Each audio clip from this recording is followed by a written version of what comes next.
Tonight, a change of heart. Two politicians who got convicted for corruption. One went to prison and one did not. The change of heart comes from former Governor Bob McDonnell for things he said when another politician got indicted, convicted, and sentenced for public corruption. Andy Fox now with the story of the two former colleagues who found themselves on the wrong side of the law. Tom and Anita, when Bob McDonnell went through years of investigation, indictment, conviction, and appeals, York County resident Meredith Archer felt horrible for his children. She knew exactly what they were going through because she went through, with her father, the same thing. Former delegate Phil Hamilton. In the sadness, what have you discovered? How well grounded I am as a person.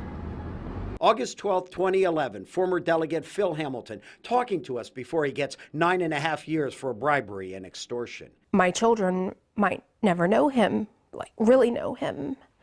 I had my second child without my dad.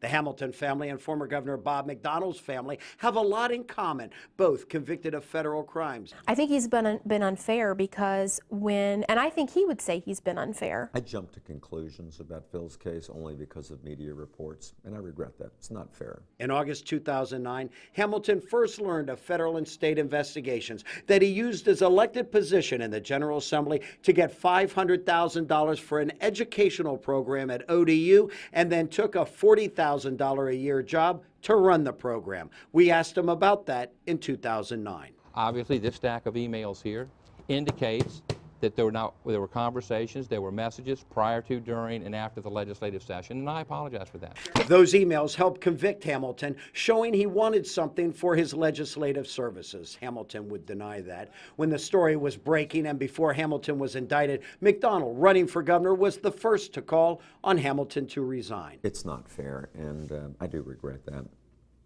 I knew Phil pretty well. I thought he was a very fine legislator. He applauded the sentence, saying it's used as an example. It just shows that this type of behavior isn't accepted in the Commonwealth. Archer didn't know this at the time, but when McDonnell said that, he was in the throes of his own federal investigation. As he's making all of these statements, he's collecting money from Johnny Williams. It would take McDonnell going to the United States Supreme Court to get back his freedom, and in the experience, a change of heart for Hamilton. He took a $40,000 a year job. He actually worked for the money.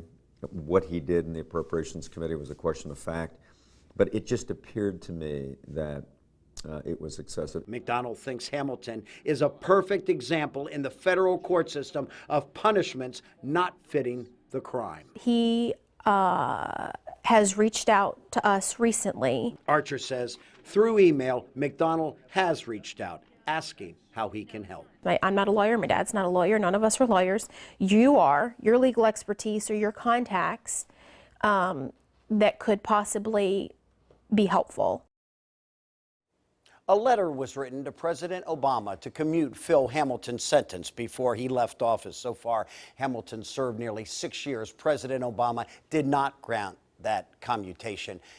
Hamilton is scheduled for a halfway house in June 2019 and a full release that December. I'm Andy Fox, 10 on your side.